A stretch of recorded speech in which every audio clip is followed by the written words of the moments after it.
हर हर महादेव। दोस्तों कैसे हो? आई होप सब अच्छे होंगे।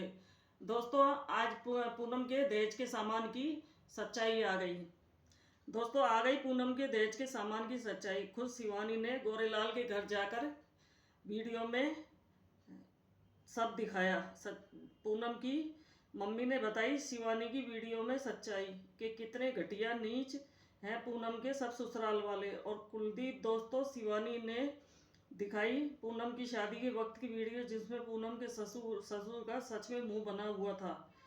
दहेज के सामान को देखकर दोस्तों इन्होंने अपनी हैसियत से ज़्यादा दिया, फिर भी संतुष्ट नहीं हुए पूनम के ससुराल वाले। ऐसी कोई चीज़ नहीं थी दहेज में जो कि पूनम को नहीं दी।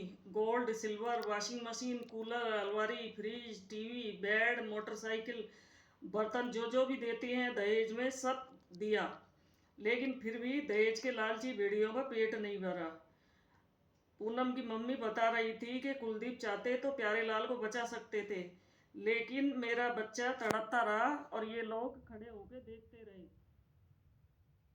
इस कुलदीप ने अपने मेरे बेटे को हाथ तक नहीं लगाया। वो ये भी बोल रही थी कि हमारे बच्चे को बचा सकते थे, अगर टाइम पर हॉस्पिटल ले जाते तो हम कुछ नहीं कहते, अगर ये प्यारे लाल को बचा लेते, लेकिन अब नहीं छोड़ेंगे। दोस्तों पूनम की मम्मी व मौसी बता रही थी कि पूनम के श्रृंगार के सामान को भी फेंक दिया और वो लोग बोल रहे थे कि 4 दिन बाद ही हमारे घर में पूनम की आत्मा भटक रही है।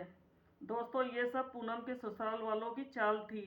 पूनम से तो छुटकारा पा लिया था, अब ये लोग पूनम के सामान से छुटकारा पाना चाहते थे ताकि जल्दी से कुलदीप की दूसरी शादी हो जाए। इन लोगों की सोची समझी साजिश थी। दोस्तों पूनम की मम्मी मौसी तो यहाँ तक बोल रही थी कि शादी कोई 1 साल भी नहीं हुआ था और इन लोगों को बच्चा चाहिए था। उसके लिए पूनम के ससुराल वाले पूनम की दवा करवा रहे थे और पूजा पाठ भी करवा रहे थे। और पूनम की मासी बता रही थी कि 2 दिन पहले पूनम को लेने के लिए पूनम का छोटा भाई गया था, लेकिन पूनम के ससुर ने पूनम को नहीं भेजा। दोस्तों एक बात तो है, अगर पूनम को ये लोग मायके भेज देते तो आज दोनों भाई बहन जीवित होते। दोनों की मौत का जिम्मेदार पूनम के ससुराल वाले हैं। जिस माँ ने अपने दो दो जवान बच्चे खो दिए वो बेचारी कब अब तक चुप थी। दोस्तों पूनम की मम्मी ने पूनम के श्रृंगार का एक एक सामान दिखाया था। गोरेलाल बता रहे थे कि पूनम के ससुर ने हमसे पैसे मांगे थे। किस चीज़ के, ये तो दोस्तों मुझे कुछ समझ में नहीं आया, लेकिन गोरेलाल बता रहे थे कि हमने उसी वक्त 30,000 रुपये दिए थे पूनम के ससुर को। दोस्तों गोरेलाल बता रहे थे कि हम 4 जने सामान लेने गए थे और उन लोगों ने 100 लोग पहले से ही इकट्ठे कर रखे थे। पूनम की मासी ये भी बता रही थी कि बार बार फोन आ रहे थे, या तो सामान ले जा नहीं तो हम आग लगा देंगे। दोस्तों कौन से माँ बाप होंगे जो अपनी बेटी का सामान यूँ जलते हुए फिकते हुए देख सकते हैं। पूनम के घर वालों ने कर्जा करके तो पूनम को दहेज का सारा सामान दिया।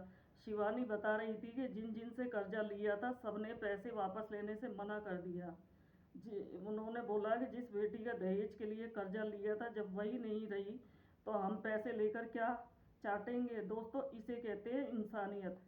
दोस्तों पूनम की मासी बता रही थी कि पूनम के ससुराल वाले ने पूनम के जाते ही गोरेलाल की बेटी का हाथ मांगा कुलदीप के लिए। उन लोगों को बिल्कुल भी शर्म नहीं आई ऐसा बोलते। और वो ये भी बता रही थी कि कुलदीप 5 भाई है, लेकिन हम एक की भी शादी नहीं होने देंगे ऐसे घर में जहां हमारी बेटी सुखी नहीं थी।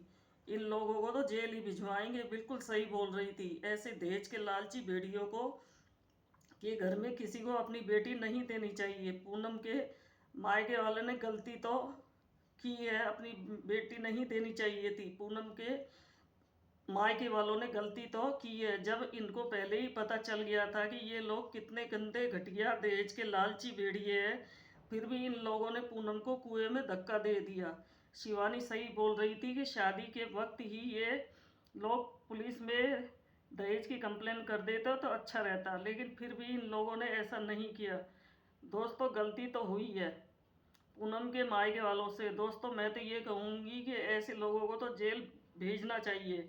दहेज के भूखे पूनम के ससुराल वाले बहुत दुष्ट है। बेटी के माँ बाप कितना ही दहेज दे दे, ससुराल वालों को कभी पेट नहीं भरता। उनका पेट भरता ही नहीं है, कुआं होता है, चाहे उसमें कितना ही डालो भरता ही नहीं है।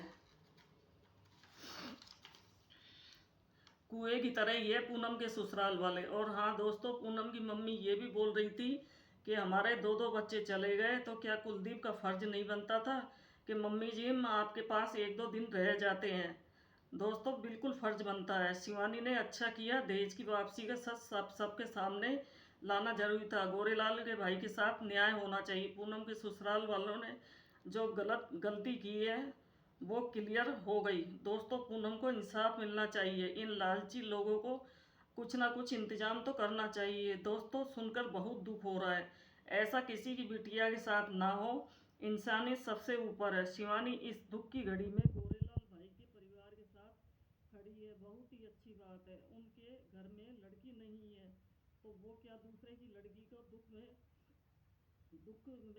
तो कहती हूँ पूनम के ससुराल वालों से पैसे वापस लेने चाहिए, ब्याज सही। दोस्तों आज का शिवानी का वीडियो देखकर बहुत और रोना आ गया। दोस्तों पूनम की मम्मी ये भी बता रही थी कि जिस दिन पूनम दवाई लेने के लिए गई थी उससे एक दिन पहले कोई पूजा पाठ हुई थी, उसमें पूनम पूरी रात जागी थी और दूसरे दिन उसको बाइक पे दवाई लेने के लिए भेज दिया। हो सकता है उसको नींद का झोंका आ गया। इनको फोर व्हीलर देनी चाहिए थी या कुलदीप को साथ जाना चाहिए था। इन सबकी ससुराल वालों की सोची समझी साजिश थी। इसलिए इन लोगों ने पूनम को प्यारे लाल को बाइक पे भेजा। मुझे लगता है पूनम को शायद नींद का झोंका आ गया, वो पूरी रात सोई नहीं थी। इसी के साथ दोस्तों वीडियो को यहीं समाप्त करते हैं। वीडियो अच्छी लगे तो लाइक शेयर सब्सक्राइब कमेंट आइप का बटन दबा दीजिए। राधे राधे।